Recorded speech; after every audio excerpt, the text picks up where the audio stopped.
Hoy sabremos cómo han ido estos 3 primeros meses de gobierno en Segovia.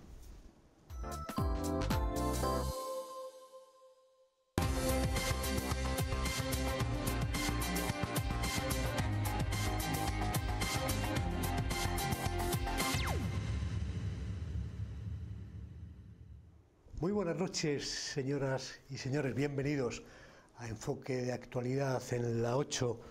Hoy comenzamos la temporada con la subdelegada del Gobierno en Segovia, Lirio Martín, cuando se cumplen precisamente 3 meses desde su llegada a la plaza del Seminario. Una profesora de Derecho del campus universitario María Zambrano de la Universidad de Valladolid, que está con nosotros y inmediatamente la saludamos. Buenas noches, Lirio Martín. Buenas noches. Muchísimas gracias por estar aquí. Gracias a vosotros por invitar. Que viene, y ya son 3 meses de como subdelegada del Gobierno, iba a decir de mandato, pero en realidad son 3 meses al frente de la subdelegación del Gobierno. Y como siempre me acompaña el director de la 8, director del Día de Segovia, Juanjo Fernández. Aurelio Martín, muy buenas noches, con fuerzas renovadas en el arranque de esta nueva temporada de Enfoque Actualidad y dispuesto a aprender y a divertirme mucho a tu lado. Fuerza siempre. Siempre, y además, después de este descanso estival oportuno, yo creo que volvemos con fuerzas renovadas. Y vamos a preguntarle, se lo voy a confesar, íbamos a preguntarle a la subdelegada del Gobierno cómo ha sido este aterrizaje a la llegada de la subdelegación, cuando nos hemos enterado de que por fortuna, y advertimos por fortuna, ha habido un pequeño accidente en el aeródromo de Fuentemilanos con por un problema del tren de aterrizaje de una avioneta. Pero bueno, esto lo dejamos aparte lo dejamos anecdótico, porque por fortuna no ha habido ningún problema, ya nos lo podrá confirmar. Pero bueno, ¿cómo ha sido este aterrizaje en la subdelegación de Gobierno? Parece una broma macabra, sí, cuando me ha preguntado Aurelio por el aterrizaje, precisamente antes de empezar. Pues recientemente nos enterábamos, hace apenas media hora, que había habido un accidente en el que afortunadamente pues no tenemos que apreciar desgracias personales, sino que bueno, la pericia probablemente del instructor de vuelo lo ha evitado todo.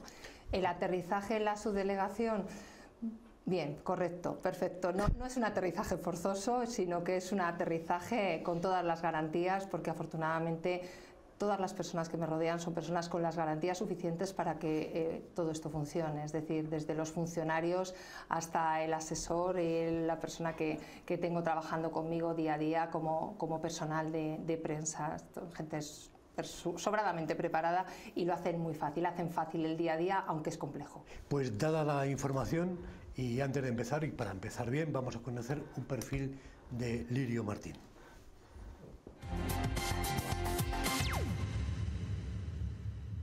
Lirio Martín García es licenciada en Derecho con el premio Fin de Carrera al Mejor Expediente Académico y doctora por la Complutense de Madrid. Especialista reconocida en Derecho de la Publicidad, tema en el que ha trabajado desde 1997, ha sido profesora en la Universidad de Valladolid, en el campus de Segovia, donde ocupó el cargo académico de secretaria de la Facultad de Ciencias Sociales, Jurídicas y de la Comunicación. Militante del Partido Socialista, ha sido concejal en el Ayuntamiento de la capital y en los últimos comicios concurrió como número 2 en la lista del Congreso de los Diputados. En la agrupación local ostenta una vicesecretaría y es integrante del Comité Autonómico del Partido Socialista de Castilla y León. También ha desarrollado actividad jurídica como asociada del despacho Ondarza Cigarrán y Asociados y presentaba la homologación de funcionaria del Grupo A, requisito indispensable para que fuera propuesta como candidata a subdelegada de Gobierno en Segovia. El pasado 22 de junio, la delegada de Gobierno en Castilla y León, Virginia Barcones, le nombraba como subdelegada, aunque no sería hasta el día 3 de julio cuando tomaba posesión. Prometo, por mi conciencia y honor, cumplir fielmente las obligaciones del cargo de subdelegada del Gobierno en Segovia con lealtad al Rey y guardar y hacer guardar la Constitución como norma fundamental del Estado. Su objetivo, señalaba, sería intensificar el diálogo con otras instituciones. En un momento en el que el diálogo no es solo más necesario que nunca, sino que es el mejor aliado, mi compromiso es firme. Pero también apostar por el municipalismo. Martín, arropada por compañeros profesionales y políticos, parafraseaba Tierno Galván en su discurso. Yo añadiría que el Estado también es nuestro hogar público. Cuidémoslo, igual que a nuestros servicios públicos, en tanto garante de los derechos fundamentales de todos los españoles. Asumía la subdelegación de Gobierno, una administración que cuenta en Segovia con 2.600 trabajadores y desde donde espera llevar a cabo políticas de igualdad. Un perfil que nos servía a nuestro compañero y redactor jefe de La 8, Daniel Martín Lirio. Precisamente hemos visto la toma de posesión. No había ningún representante del Partido Popular en las administraciones. No sé si le marcará en cierta manera esta ausencia. No, ningún problema, para nada. Mi mano ha estado tendida y las relaciones institucionales desde el punto de vista tanto personal como profesional están ahí. He ido a visitar a todos ellos, visité al presidente de la Diputación. Uno de los primeros, además. Uno de los primeros, efectivamente. Visité también al delegado de la Junta en Segovia y ningún problema. La alcaldesa de Segovia también, evidentemente, no pudieron ir, se excusaron. Durante estos 3 meses que llevan el cargo hemos visto cómo se ha ido reuniendo, como dice, con los principales líderes políticos de la provincia, pero también con los agentes económicos, sociales, con bastantes. O sea, lo vemos a través de las notas de prensa, las fotografías que nos envía su propio gabinete de comunicación, algunas de ellas convoca a los medios. ¿Qué diagnóstico de situación de la provincia hace la subdelegada en esa toma de contacto que ha tenido con agentes sociales, políticos, económicos? Es un trabajo diario, aunque pueda parecer que son simples visitas, para nada. Una toma de contacto personal nos permite reconocer a todos el terreno y de alguna manera tomar el pulso. Las inquietudes o las demandas podríamos decir que son bastante homogéneas en ese sentido, no son muy diversas, más allá de lo que sentimos y vivimos todos los segovianos. Todos nosotros mismos somos perceptores de una realidad que no es tan fácil ni tan sencilla como a priori se plantea. La crisis o la sombra de la crisis es alargada y en nuestro caso, en nuestra provincia, pues lo podemos detectar, y los diferentes agentes sociales lo que ponen de manifiesto es eso, la necesidad de colaboración institucional es lo que nos piden básicamente para sacar proyectos adelante y para que Segovia, tanto la ciudad como la provincia, se convierta en una provincia pues con los recursos necesarios para poder gestionar y poder llevar a cabo su actividad. Eso por lo que respecta a las empresas privadas o al ámbito privado. Respecto a la administración pública, la administración pública se ha visto también muy tocada y muy diezmada en estos años con una tasa de reposición cero o prácticamente cero, prácticamente inexistente. La pérdida de moral de los funcionarios también es muy evidente. La función pública en general, no solo funcionarios, sino toda la función pública, y hay que ser sensible a todo ello, y desde el Gobierno de España yo creo que se están dando los primeros pasos. El objetivo es difícil, no es fácil. Tenemos podríamos decir, una rémora y llevamos arrastrando un gran peso todos estos años, pero con ilusión, con ganas, voluntad y diálogo, yo creo que podemos conseguir pues modificar o dar esos pequeños pasos. Grandes pasos ya lo veremos con el tiempo. De momento, poner pequeñas piedras en el camino y sujetar para construir unos cimientos de una sociedad del bienestar que se estaba desmantelando. Incide en la necesidad del diálogo. Los agentes sociales, económicos también se lo piden, que haya más colaboración entre las instituciones. ¿Por qué es tan difícil que 2 instituciones, 3 se pongan de acuerdo en determinados asuntos? Es complejo. Yo lo he vivido también como concejal en el Ayuntamiento de Segovia. Cuando uno está fuera del ámbito político, cree que es todo debería ser más sencillo, luego realmente no lo es. Pues simplemente por intereses partidistas deberíamos de evitar eso. Los objetivos son comunes, o hay muchos objetivos que son comunes. Las formas de hacer política, los caminos pueden ser diferentes, pero la finalidad es la misma. Créame que yo tampoco lo entiendo, créame que no lo entiendo. Pues a trabajar en eso estamos, para cambiarlo. En eso estamos, por eso tendemos la mano y por eso se hacen gestos, pero ya digo que yo desde la política local lo he sufrido y lo he sentido, el ver en muchas ocasiones la escasa colaboración de otras administraciones. Y eso pasa en el ámbito local, provincial, pero también pasa en el ámbito nacional, como estamos viendo todos los días. Las relaciones entre los diferentes partidos, entre las instituciones gobernadas por nosotros, no pasan por su mejor momento.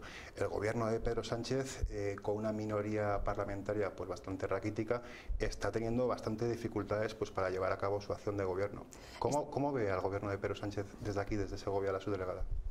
Yo veo que es un gobierno sólido, es un gobierno con ganas, es un gobierno con ilusión. Esta mañana estábamos en Madrid con la ministra de Administraciones Públicas, con Meritxell Batet, y hablábamos de lo mismo y manteníamos esa idea, y todos mantenemos la idea de la voluntad de diálogo. Son momentos difíciles porque desde el partido del anterior gobierno, desde el Partido Popular, tampoco las circunstancias son sencillas, que Ciudadanos tampoco colabora demasiado. Son cuestiones políticas que, como decía anteriormente, los caminos pueden ser divergentes, o pueden ser, pero en algún momento habrá que encontrar el punto de convergencia, habrá que encontrar ese punto de unión como responsabilidad de Estado, y esa responsabilidad está en esa voluntad de diálogo que deberíamos de tener todos para lograr unos objetivos que tienen que ser comunes, no pueden ser de otra manera. Aurelio. Sí, no, sí. Yo es que la cosa la veo bastante complicada, ¿no?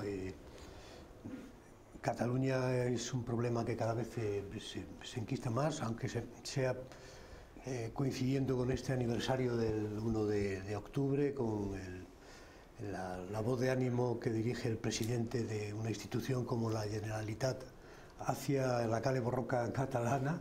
En fin, la situación es compleja. El ultimátum hacia Pedro Sánchez del apoyo de los nacionalistas en los presupuestos, por ejemplo, yo no sé si vamos a ver este gobierno durante mucho tiempo. Fácil no es. Evidentemente nadie dijo que esto fuera fácil, nadie se compromete a una acción de gobierno pensando que todo sea sencillo y que todo sea fácil, más si me partiendo de una situación objetiva, evidente, en la que estamos en minoría. El Partido Socialista, evidentemente, en el arco parlamentario tiene los diputados que tiene y esa es la realidad objetiva. Ahora, ultimátum, no hay ultimátum, los chantajes no se deben de aceptar y las palabras del presidente Torra pues son eso, son sus palabras y son sus intenciones, y el gobierno de España evidentemente no va a pasar por ultimátum y como es bien reconocido por todos, en nuestra Constitución y en nuestras leyes no hay derecho de autodeterminación. Creo que la salida es clara: cuando no hay ese derecho no se puede generar o no se puede reconocer. ¿Cómo ha visto estos escándalos con algunos miembros del gobierno? El presidente puso el listón muy alto en cuanto a ética y a compromiso ético de los miembros del gobierno. Usted, además, que es premio fin de carrera, que es sobresaliente con laude en la tesis doctoral, que ha hincado los codos y que sabe lo que es trabajar. ¿Cómo ve estas situaciones de los másteres, de la tesis del presidente? ¿Cómo lo comprueba? Yo puedo hablar a título personal como profesora de universidad. Yo tengo una tesis doctoral porque, evidentemente, para ser profesor de universidad la cualificación o el requisito de cualificación que se exige es ser doctor. Entonces, yo para ser profesora de Derecho tenía que ser doctora en Derecho. O sea, no hice una tesis doctoral con el objetivo de generarme un currículum, sino generarme un futuro profesional, y para ello pues fui becaria y los reconocimientos que tengo, evidentemente, como bien ha dicho, son a base de un rendimiento académico adecuado, fruto de un trabajo. ¿Qué listón debemos de poner? Yo es que me dedico al ámbito jurídico, entonces cuando te dedicas al ámbito jurídico, para mí el límite es la ley. Para mí el límite es la ley. Nosotros tuvimos hace años un proyecto de investigación financiado por la Unión Europea sobre códigos de conducta, códigos éticos, con lo cual creo que hay un grupo de personas aquí en este país, que en la universidad, en el ámbito universitario, que sabemos muy bien de qué va esto de la ética, o de qué va esto de los códigos éticos o de la autorregulación. Todo esto no es ley. Es simplemente unos límites o unos estándares que se ponen determinados grupos de personas que están por encima de la voluntad legal. Pero claro, una cosa es lo que un grupo de personas acuerden y otra cosa es que esa situación o que esa actividad que estén desarrollando sea legal o ilegal. Y si la moral y la ética están entroncadas con la ley, evidentemente podríamos hacer una disertación muy larga. En algunos casos coincidirá. La ley recoge el sentir de la sociedad.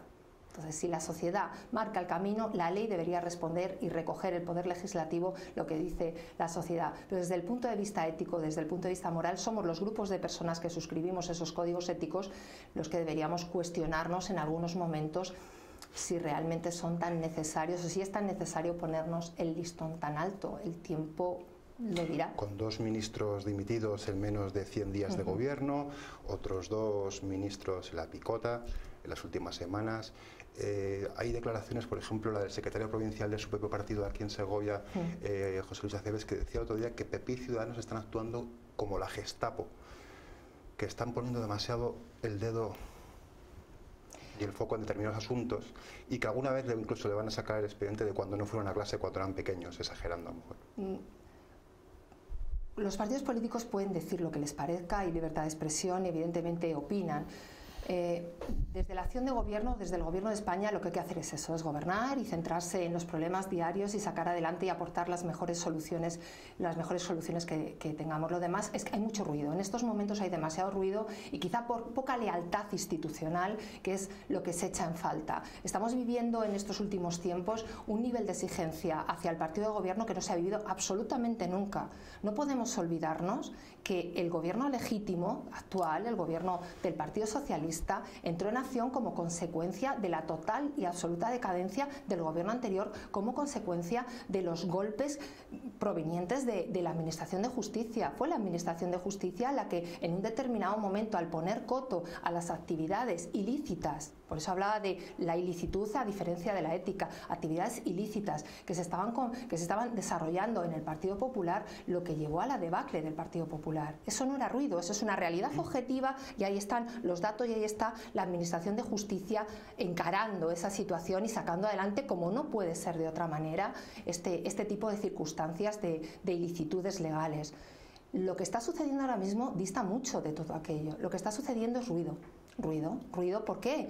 Pues ruido porque no hay una aceptación, no hay una voluntad de aceptación. Entonces, una cosa es la crítica política, que es sana y enriquece, evidentemente, claro que enriquece la crítica política. No todo el mundo tiene la verdad absoluta, es que la verdad absoluta probablemente no existe y se componga de parte de lo que pensamos cada uno o de las aportaciones políticas de cada uno de los grupos, de todos ellos en general.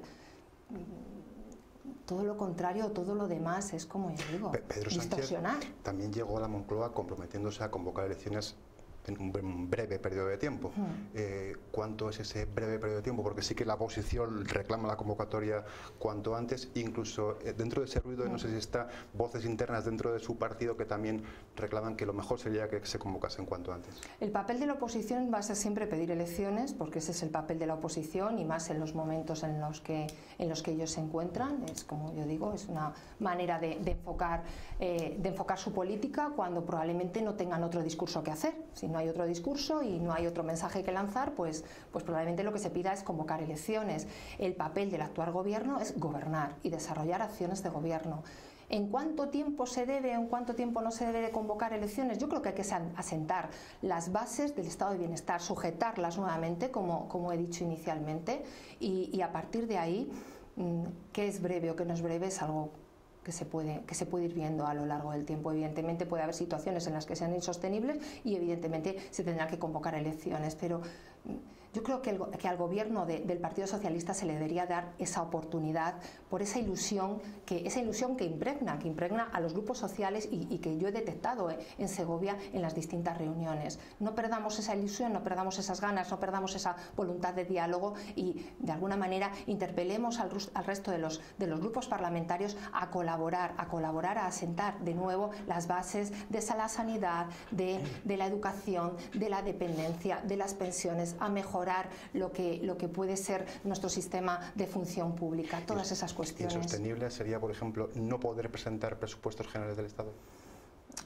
No tiene por qué, en principio, no tiene por qué ser insostenible. Se tiene que dar una vuelta más a todo esto. El que no se hayan aprobado el techo de gasto, la senda de estabilidad, lo que hace es dar otra vuelta más, repensarlo otra vez más para llegar a esa necesidad de consenso, porque evidentemente la mayoría parlamentaria está marcada y está dirigida por ese acuerdo y por ese consenso. Yo creo que pueden salir los mejores presupuestos de esa voluntad de diálogo y de ese consenso. Y ya que he estado con la ministra de Administraciones Públicas, ¿qué le ha dicho? Precisamente de los presupuestos. No, ha sido un desayuno esta mañana. Ha habido una conversación más bien personal y un poco hablando de sus orígenes segovianos, porque ella también es originaria de Segovia y coincidimos en orígenes. Pero ¿cómo está el gobierno en este momento? ¿Está sólido? Está trabajando, está sólido y ella está viviendo los envites de lo que se está produciendo en Cataluña, como nadie es ajeno y con voluntad, como digo, de diálogo y de sacar adelante todo este proyecto. En su visita por la provincia, que nos imaginemos que en estos 3 meses, además de estar con las administraciones y pues habrá recorrido los municipios, Hablaba también antes de la sociedad del bienestar. Yo ayer me encontré realizando un reportaje con una larga fila de personas mayores, la mayoría, esperando a que les dieran unas botellas de agua para poder beber, porque tienen sus pozos de agua contaminada con nitratos, con un exceso de vertidos ilegales de purines. Gente que además se quejaba de ser ciudadano no de tercera ni de cuarta, sino de quinta y de sexta, sin ya ni siquiera una sucursal bancaria, sin autobús que le pueda traer a la ciudad al médico, sin consultorio. Bueno, ¿cómo es la calidad de vida y cómo está en este momento una provincia totalmente despoblada? Y no sé cuál es la fotografía que ha realizado usted de la provincia. Participo de mucho de lo que acaba de decir. Evidentemente el problema de la despoblación es un problema grave que sufrimos en Castilla y León. No somos de las provincias más tocadas, hay otras zonas rurales, otros ámbitos rurales, como sucede en Zamora y en Soria, que son, desgraciadamente, tienen unos niveles de despoblación cercanos a la estepa siberiana, que es una situación bastante más dramática. Sí que es cierto que incidir, el estado de bienestar se ha desmantelado mucho más y ha sido mucho más sensible su desmantelamiento en el ámbito rural. Se han suprimido líneas escolares, se han suprimido colegios.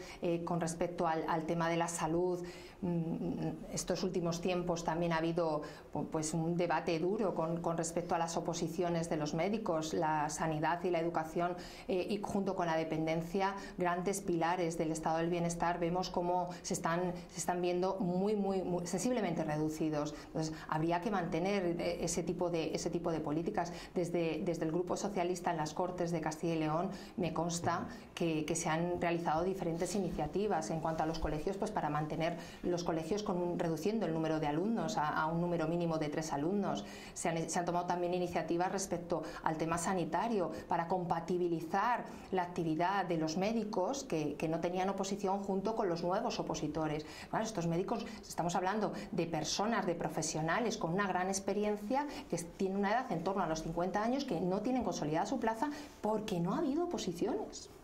Claro, es que no es que sea un capricho, pero no solamente les pasa a ellos, pasa en otros ámbitos. En el ámbito educativo también sucede, en el ámbito universitario lo vivimos también, esas circunstancias que durante estos últimos años no se han podido consolidar, no han podido funcionalizarse o tener un trabajo fijo, por decirlo de alguna manera, porque no ha habido opciones. Ayer fue el Día de la Policía, Cuerpo Nacional de Policía, la semana que viene es el Día de la Guardia Civil. Me imagino que son momentos también en los que los mandos y las plantillas le reclaman más efectivos. Lógicamente, y con toda la razón del mundo. ¿Cómo estamos en Segovia? Tenemos una plantilla razonablemente ajustada, al 100%.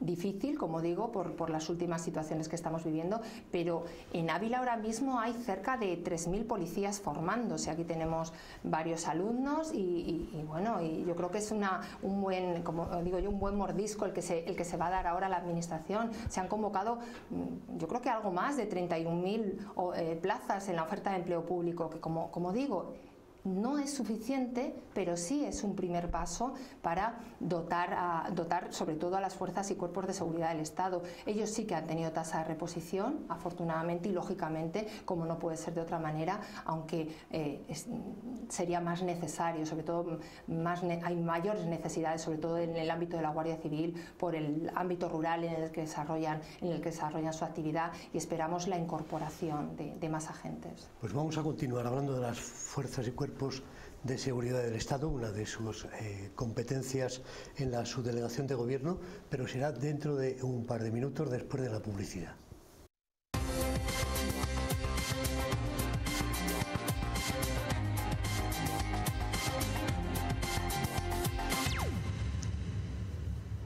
Continuamos en Enfoque de Actualidad, hablando con la subdelegada del Gobierno, 3 meses en el cargo, Lirio Martín. Habíamos dejado el tema con una referencia a los cuerpos y fuerzas de seguridad del Estado, una de las competencias de la subdelegación. Precisamente comentaba Juanjo Fernández que ha sido la fiesta del Cuerpo Nacional de Policía, el día 12 de octubre es la fiesta de la Guardia Civil, y uno de los datos que nos ha llamado la atención, por ejemplo, de del comisario en su discurso es el gran aumento de los delitos informáticos y los delitos vinculados con la tecnología digital, ¿no? Sí, vamos, hacía referencia nuestro comisario provincial a la incidencia. Es cierto, es diariamente una media de 3 o 4 de este tipo de delitos. Estamos hablando de delitos que no generan un fraude dinerario importante, porque son pequeñas cantidades de dinero. Suponemos que todos este tipo de delitos no se denuncian en el día a día, sino que algunos han pasado tiempo porque muchas veces no somos conscientes de que nos han retirado esa cantidad en cuenta hasta que no pasan varios días. Como digo, afortunadamente estamos hablando de cantidades pequeñas. En algunos casos se soluciona, si son empresas, digamos, instauradas en el territorio nacional, ese tipo de actividades no llegan a convertirse en delitos, sino más bien en tardanzas o demoras en el cumplimiento de sus obligaciones, que también deberían de ser un poco más ágiles o preavisar cuando no van a cumplir en tiempo y forma, pero otras de ellas, evidentemente, estamos hablando de situaciones de estafas y situaciones fraudulentas. ¿Y están preparados las fuerzas y cuerpos de la seguridad para trabajar en esta materia? Es complejo, están preparados, claro que sí. La ciberdelincuencia está ahí y ellos están dotados de los mejores medios, tanto Guardia Civil como Policía Nacional tienen unidades específicas que se dedican a los ciberdelitos. Lo cierto es que, claro, luego desde el plano jurídico, desde el plano de la investigación delictiva, cuando esas plataformas están erradicadas, están situadas fuera de España, el ámbito competencial se nos escapa desde el punto de vista judicial, con lo cual es complejo que en algunas ocasiones se pueda solucionar, por no decir que es casi imposible. Y en este campo, háganos la fotografía de la provincia de Segovia, la capital y la provincia, en cuanto a seguridad. Lo decíamos ayer en la fiesta de Policía Nacional, que somos una provincia segura. Hombre, la seguridad al 100% es imposible garantizarla. Tenemos unas tasas de delincuencia que son bajas, más bajas en Segovia capital que en Segovia provincia. Hay algo más de incidencia, pero sobre todo desde el punto de vista de la gravedad de los delitos sí que podemos decir que somos una ciudad y una provincia tranquila. Dio ayer el dato el comisario de que los delitos se han bajado un 13,4% en el primer semestre del año. Sí, en comparación. Lo que no dio, creo, es el dato objetivo de cuántos delitos se cometen, pero sí que es cierto que es una... Los números son bajos. En Segovia la verdad que el número de delitos son bajos. Si hablamos, pues, no sé qué decir, ve uno la foto, no tengo los datos aquí, pero así de memoria. Recuerdo que el año pasado en delitos, los delitos más graves, los delitos de homicidio doloso con el que conlleva el fallecimiento de una persona, el año pasado se produjo uno, este año no hay ninguno. O sea que claro, cuando pasamos de 0 a 1, sí, el incremento puede ser muy llamativo desde el punto de vista numérico, cuando pasamos de 0 a 1 el 100%. Bueno, es que realmente la incidencia afortunadamente en nuestra provincia es baja.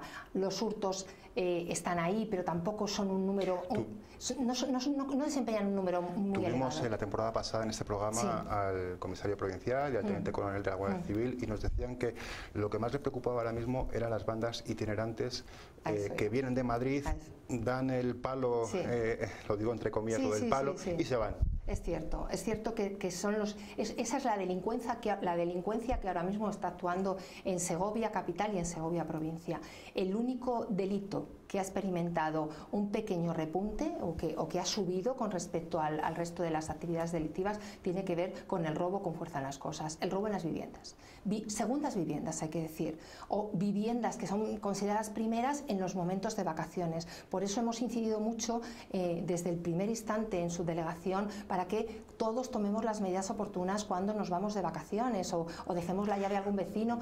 No tiene que ver. Yo este verano he sufrido en mis propias carnes en el bloque un robo. En mi casa no entraron, sí, la del resto de vecinos. Nosotros era verano, estábamos echando la siesta y no nos enteramos de nada. Y entraron en 4 viviendas. Y son expertos. Realmente es que no causan daños. Tanto es así que ha habido muchas personas que han sido conscientes de que realmente habían sufrido un robo cuando han entrado en su casa, porque los métodos que utilizan son bandas especializadas y como bien decía anteriormente, dan el palo y se marchan. Dar el palo aquí supone cometer a lo mejor 2, 3 robos, probablemente todos en la misma escalera, cuando estamos hablando de Segovia ciudad, y si estuviéramos hablando de la provincia, en chalés o zonas todas anejas, y marcharse. ¿Qué sucede? ¿Que quedan sin resolver? No, es que en muchas ocasiones esos delincuentes o esas bandas son detenidas en otras provincias. La colaboración entre las policías y la Guardia Civil es constante, con lo cual se conoce, se sabe el modus operandi y en muchas ocasiones se detiene, en otras ocasiones es que han salido fuera del país. Si os parece, Aurelio y la subdelegada, vamos a bajar ya a asuntos más... Sí, yo tenía, muy breve, porque seguro que no se puede dar más información de la que ya conocemos. Hay temas relacionados con los sucesos que a veces bueno, pues crean cierta alarma social, como es esta joven estudiante que apareció, que se había caído desde el postigo. Sí. ¿Este caso cómo está la investigación? Pues hace nada, hace un par de horas quizá, me decía el comisario jefe que no es que le hayan dado el alta hospitalaria, pero sí le habían dado permiso para viajar a su país, para continuar la recuperación, con lo cual afortunadamente mejora y él en breve, estos días, se irá con su familia, tiene su familia aquí, a sus padres, se irá con su familia a Italia para continuar con su recuperación. No hay que generar alarma social. Todo apunta a un accidente. Un accidente, efectivamente. Se han revisado cámaras de seguridad de los distintos edificios públicos como privados, se ha constatado que estaba sola, con lo cual no había otras opciones, y luego ya desde el punto de vista de la investigación, policía en su investigación, pues por la forma en que se había efectuado la caída y demás, ellos conocen este campo mucho mejor que el resto, pues los indicios son que ha sido un desgraciado accidente. Y otra pequeña cuestión antes de pasar a los temas que nos ocupan de las obras vinculadas con los ministerios, que son desde luego de gran trascendencia para Segovia y para su provincia. Está instruyendo un sumario el juzgado de Santa María de Nieva por una posible agresión de un concejal de Carbonero el Mayor a una agente de la Guardia Civil. ¿Esto cómo es esta situación, ¿no? Judicializado, y no los datos que tiene, los datos que tiene todo el mundo en este momento. Se produjeron unos sucesos durante las fiestas de Carbonero, la gente denunció como consecuencia de estos hechos y la tramitación está en el juzgado. Tampoco tenemos más datos. Está judicializado y es el juez en el que en determinado momento, cuando abra las actuaciones, cuando podrá indicarnos o cuando nos dará vía libre a que todos tengáis acceso a la información. La oposición está acusando duramente al gobierno de Pedro Sánchez de ralentizar o paralizar proyectos de infraestructuras vitales para Castilla y León. La delegación del gobierno la semana pasada publicó una nota de prensa contundente en la que venía a decir que más bien es al contrario, que incluso se están impulsando proyectos que antes estaban bastante parados. Si le parece, vamos a hacer un repaso somero a las principales obras del Estado en la provincia de Segovia, a ver qué nos puede decir de cómo van los plazos y cómo van las obras. Primero, obras de conversión de la autovía SG20. Parece que son interminables. ¿Cuándo podremos transitar ya por la autovía? Vulgarmente parece la obra del Escorial, como decimos aquí de una manera muy castellana. Yo es que el otro día lo he hablado pues, con todo tipo de agentes, tanto con empresarios como comerciantes, como con la asociación de comerciantes y empresarios que están ubicados en el polígono Ontoria, que lo sufren y de verdad que lamento muchísimo esta situación, y yo se lo transmití así. La obra nació mal, continúa mal, crece mal y se desarrolla pues en unos plazos que están ahí, pero es que son problemas añadidos. Es una obra cicatera, el planteamiento fue muy cicatero porque fue llamarlo circunvalación también, en el lenguaje más técnico de la palabra, circunvalar es rodear, aquí no circunvalamos, o sea, se ve que en Segovia estamos abonados a este tipo de planteamientos en las obras. Continuar con el desarrollo de una obra, dotarle de doble vía a esta obra mientras se está circulando y mientras se está trabajando, conlleva una complejidad muy elevada, porque lo primero que hay que hacer es garantizar la seguridad de los trabajadores y la seguridad de los ciudadanos que circulan o circulamos cada día por esta vía. La obra se está desarrollando, los datos los tengo de esta misma mañana, porque en previsión de que me ibais a preguntar, he dicho, facilitadme los últimos datos. Hay un tramo de la circunvalación que ahora mismo, de la SG20, que lleva una ejecución de algo más del 60% y la otra está un poco por debajo. ¿Por qué está un poco por debajo? Y es perceptible la zona que está por la zona de la circunvalación que está por debajo de su plazo de ejecución. La SG20 en su delimitación con la Nacional 110 y con la CL 601. La carretera de la Granja y la carretera de Soria, para que todos nos orientemos. Es una obra más compleja, ha habido que hacer diferentes modificados y bueno, que se sigue tramitando, con lo cual va un poquito el desarrollo más lento. La otra parte, la del nudo con la AP61, va bastante mejor, aunque las incidencias en el tráfico ahora mismo son muy molestas, y desde aquí ya digo que lamento muchísimo todas las molestias que se están ocasionando, pero esa zona yo creo que las previsiones más optimistas son en Navidades, las más pesimistas son en el mes de febrero. O sea, entre Navidades y febrero ahí va a haber un gran impulso y se va a ver cómo se va a despejar la obra en todo lo que son los accesos a Madrid. Ahí se va a hacer un gran trébol, ellos lo denominan trébol, yo lo digo utilizando la jerga que utilizan los ingenieros. Y la obra es compleja, pero probablemente ya os digo que... De lo que suelen adolecer estas obras suele ser muchas veces de partida presupuestaria. Y con los presupuestos como están todavía en el aire, no sabemos si habrá partida para eso. Y para otra reclamación también de los industriales y de los municipios de Segovia y el Alfoz, para conectar la SG20 con los polígonos y con la estación del AVE. Sí, los viales. Es una demanda que está encima de la mesa y que... ¿Sigue encima de la mesa? ¿Va a pasar a otra fase o va a seguir encima de la mesa? No va a pasar, está encima de mi mesa, no ha pasado encima de la mesa del director general de carreteras, porque en cuanto todavía no nos hemos podido ver, en cuanto es una de las reuniones que yo espero tener para tener un planteamiento acerca de los mismos, que yo creo que es una reivindicación, vamos, de lo más necesaria, que supone un coste económico razonable para poderlo desarrollar, que no se planteó en la obra originaria, pues no sé por qué, pues como digo, por estos planteamientos a veces cicateros que se hacen de los proyectos, pero que esperemos que podamos lograrlo. Por lo menos del cajón ha pasado ya a estar encima de la mesa. Esperemos que el documento siga avanzando. Esperemos que, desde luego, evidentemente, en cuanto tengamos la noticia, la damos con toda la alegría del mundo. Otra obra perenne en Segovia, el edificio de los nuevos juzgados. El edificio de los juzgados es otra circunstancia. La circunstancia es, pues, como consecuencia de la crisis, desgraciadamente muchas empresas entran en un concurso de acreedores, y eso es lo que ha sucedido, que voluntariamente la empresa concesionaria entró en un concurso voluntario de acreedores. Esto tiene una tramitación desde el punto de vista judicial.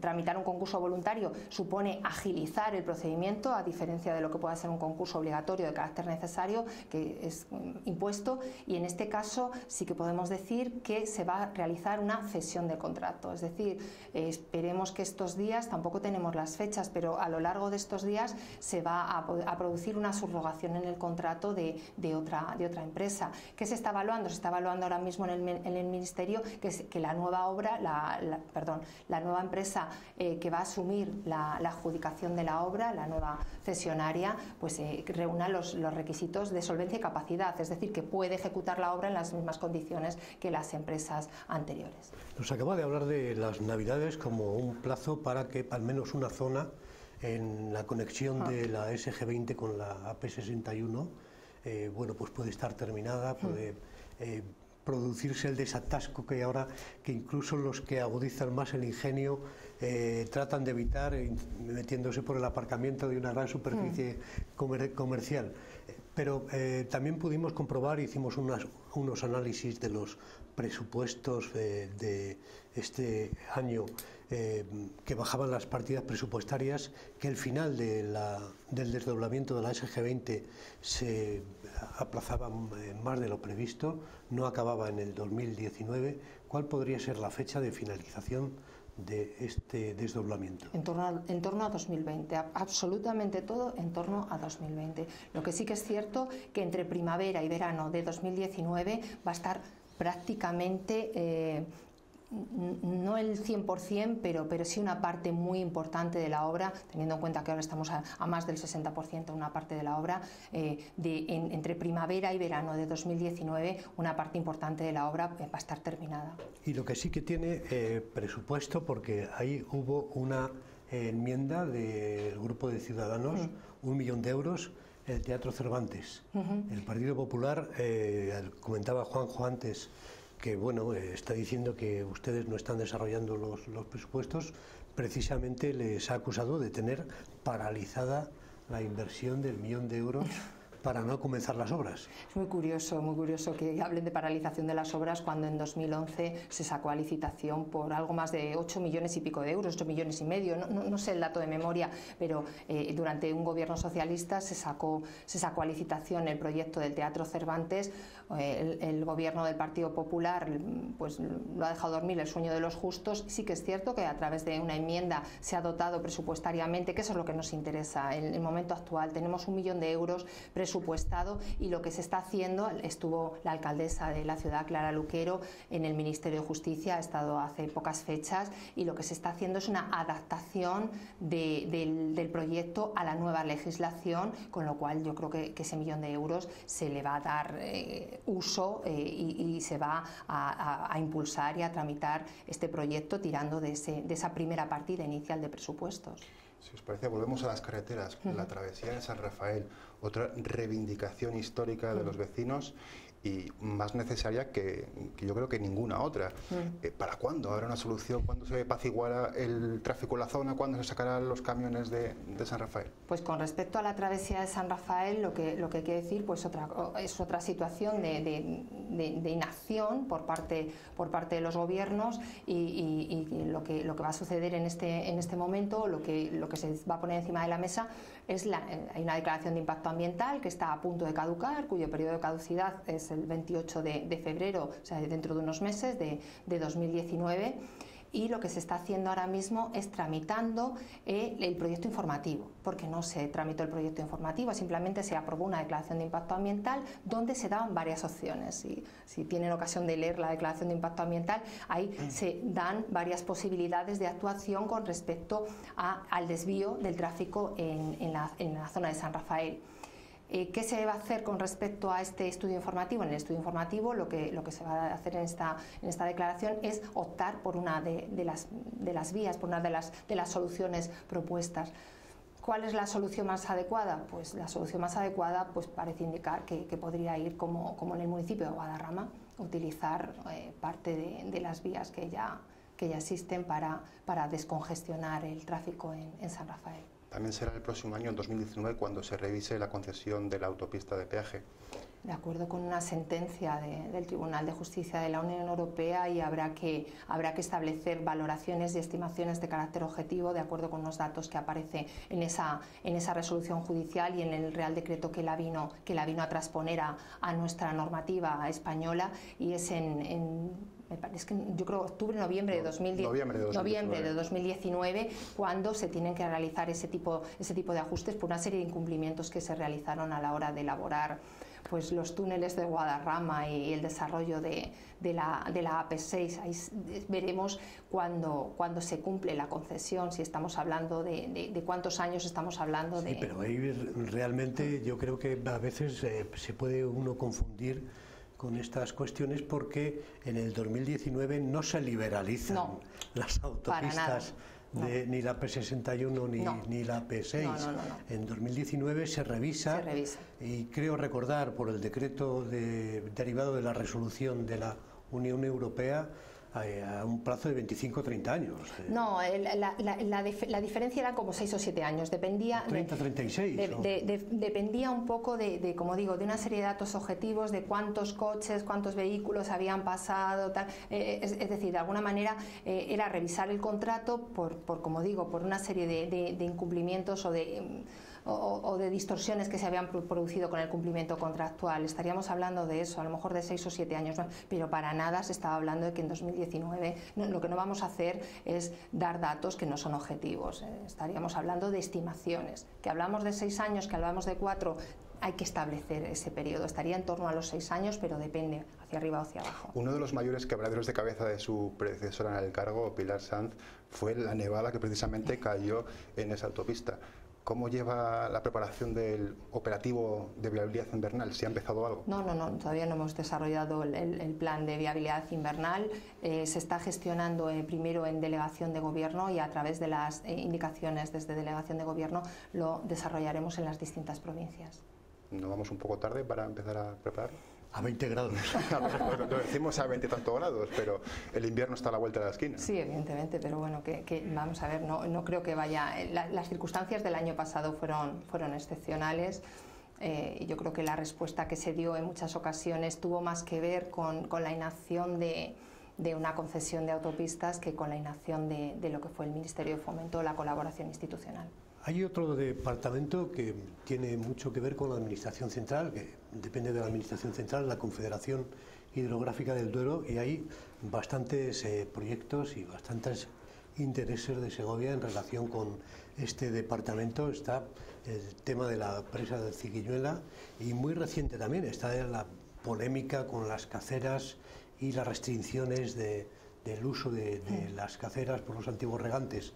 ¿Cómo están los asuntos de la Confederación y concretamente este asunto de Ziquiñuela, la solución del embalse en Segovia, otros embalses que eviten que también tengamos que seguir haciendo cola para tener agua embotellada, y el tema de las caceras? Sobre el tema de las caceras, como bien saben, estos días, el martes creo que estuvieron informando desde Confederación Hidrográfica del Duero, informaban a los vecinos en Palazuelos y sobre los cambios que se quieren producir en la concesión. Son unos cambios motivados por el cambio, por la diferencia en el uso de las aguas. Es más necesario el agua de boca ahora mismo en esa zona que el agua de riego, y lo que se pretende es dotar de la viabilidad al aprovechamiento del agua. A quien beneficiaría claramente sería sobre todo a la necesidad de agua de boca que existe en núcleos como por ejemplo puede ser Palazuelos, Parque Robledo. Esa zona está sensiblemente mal dotada desde el punto de vista de la necesidad de agua de boca. Eso es el objetivo que se pretende desde el punto de vista del cambio de concesión, o en la concesión de la cacera Navalcaz concretamente. Con respecto al tema de los embalses, es una cuestión sobre la que todavía no nos hemos sentado. La presidenta de la Confederación Hidrográfica del Duero tomó posesión la semana pasada y todavía no hemos entrado a valorar qué embalse sería más necesario en Segovia y cuáles serían las características del mismo. El reloj es el que nos marca las intervenciones en este programa. Está acabando el tiempo. Muchísimas gracias, Lirio Martín. Una última pregunta que además, como tenemos muy poco tiempo, la puede contestar en un sí o en un no. ¿Ve a su compañera Clara Luquero como alcaldesa después de las próximas elecciones? Claro que sí, ¿por qué no? Claro que sí. Si me dejas, Aurelio, 30 segundos en el tintero, una última pregunta. Pensiones. Los pensionistas siguen enfadados. Los pensionistas nos reunimos el otro día con ellos en la subdelegación y, como he dicho, es lógico que estén enfadados como el resto de la función pública, pero han tenido un reconocimiento de sus derechos en estos últimos tiempos, y la vinculación de las pensiones al IPC de forma transitoria pues es una bocanada de oxígeno que tienen para subsistir en estos últimos tiempos, dado que han sido los garantes de la subsistencia de muchas familias en Segovia y en este país. Tendremos tiempo en esta nueva temporada de hablar de todos estos temas que interesan a los ciudadanos, que les interesan por supuesto a ustedes, por eso están ahí, lo que les agradecemos muchísimo. También agradecemos la presencia de Lirio Martín, subdelegada del Gobierno. Muchísimas gracias de nuevo por haber estado aquí. Gracias a ustedes. Juanjo Fernández. Muchas gracias, Aurelio. Muchas gracias, subdelegada, por esta somera entrevista. Y por supuesto a todos ustedes, que les esperamos la próxima semana. Gracias por estar ahí.